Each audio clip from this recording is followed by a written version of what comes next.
Welcome to Breakup Cheater, where real stories of love, betrayal, and shocking twists come alive. Tonight, we uncover a chilling tale of a husband who asked a simple question at dinner and received an answer that shattered his world. Stay tuned, because what followed will leave you speechless. The air was heavy that evening, one of those quiet, suffocating nights where the walls of your own home feel like strangers watching you. I was sitting across from my wife, Emma, at the dinner table, the remnants of a meal neither of us truly tasted scattered between us. Her phone buzzed twice during dinner, each time making her glance at it a little too quickly, her lips twitching with a half-suppressed smile. I swallowed a knot in my throat. Maybe it's just work, I told myself.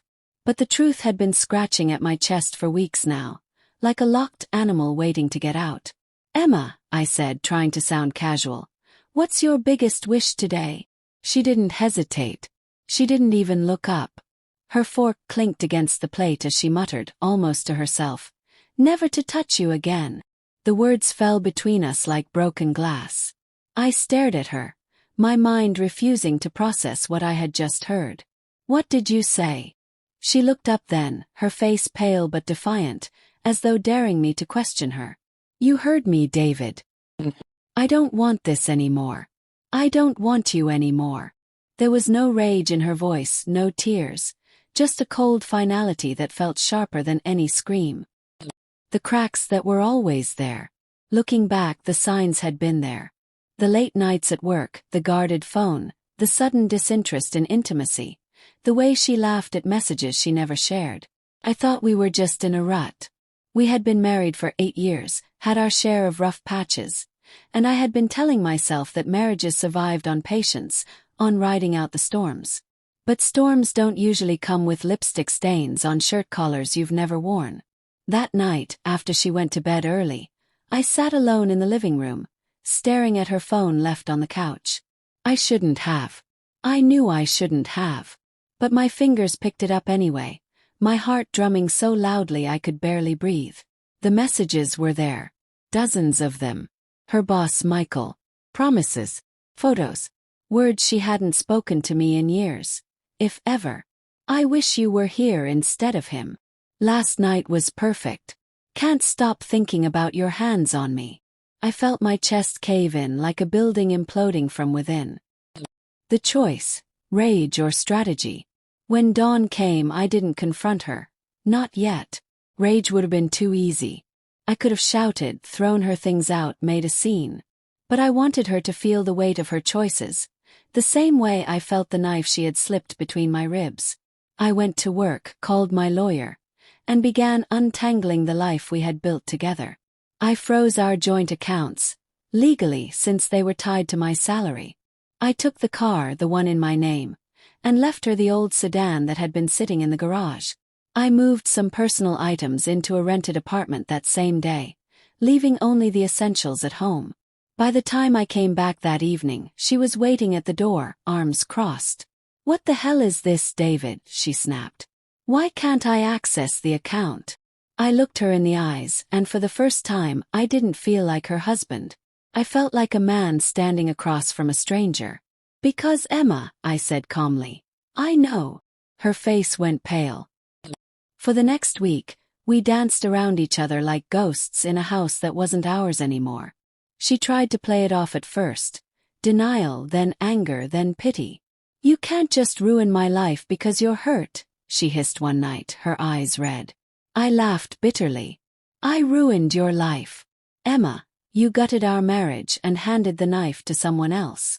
She threatened to leave, to take half of everything. But when my lawyer presented her with the prenup she had signed before our wedding, a document she once waved off as just a formality, her threats crumbled like ash. The breaking point. A month passed. I stayed in my apartment, rebuilding my routines, piecing myself back together with the quiet determination of a man who had stared betrayal in the face and chosen not to drown in it. Then came the messages. First they were cold, demanding. "I need money for groceries. You can't just abandon me." Then they became softer. "David, please. Can we talk? I made a mistake. I'm sorry." And then desperate. "I can't pay the rent. Michael isn't helping." Please, I need you. I read them all. I didn't respond. One night, as rain lashed against the windows of my apartment, there was a knock at the door. I opened it to find her standing there, soaked, shivering, mascara running down her cheeks. David, please, she whispered. I made a terrible mistake. He doesn't want me. I don't have anything left. I looked at her for a long moment, the woman I once loved with every fiber of my being, now a ghost of herself. Closure, not revenge. Come in, I said finally, not out of love but out of something else. Closure, maybe. She sat on the edge of the couch, wringing her hands. I thought I wanted more, she admitted, her voice breaking. I thought Michael would give me everything you didn't. The attention, the excitement. But he used me. And when I left you, he left me too. I wanted to feel triumph. I wanted to feel like I had won. But all I felt was tired. Emma, I said quietly, you didn't just betray me. You betrayed us. Every plan we made, every night I held you when you cried about work, every moment I thought we were a team. You threw it all away. Tears spilled down her cheeks. I know. I was stupid. Can't we start over? I shook my head slowly. No. Starting over means trust, and that's gone. I don't hate you, Emma. But I can't love you anymore. The final goodbye. The divorce was finalized 2 months later. She left with what little she had. Her clothes, a few pieces of furniture, and a tarnished reputation that followed her at work after word got around. I didn't ruin her life. She did. I just stopped funding the illusion. As I stood outside the courthouse, papers in hand, the sun breaking through gray clouds, I felt something unexpected. Relief. Not victory. Not revenge. Just freedom. What betrayal leaves behind. People think betrayal ends with anger, but it doesn't. It ends with silence. With mornings where you no longer reach for the person beside you, because there's no one there. And that's okay. I rebuilt slowly. Therapy. New routines. New friends. I even started running again, something I had stopped doing years ago because Emma didn't like early mornings. Sometimes when the city is still and the air is cool, I remember her words at that dinner table. Never to touch you again. And I smile, not because I'm bitter, but because now I finally don't want her to either. Betrayal doesn't always come with shouting or slammed doors.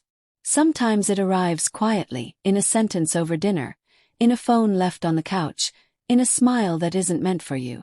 But survival is quieter still.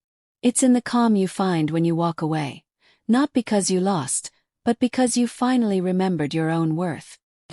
Thank you for listening to this heartbreaking journey of trust broken and strength reclaimed. What would you have done in his place? Walked away or fought back harder? Share your thoughts below, and don't forget to like, subscribe, and ring the bell for more true life stories that reveal the darkest sides of love and loyalty. Until next time, this is Breakup Cheater, where every story leaves a mark.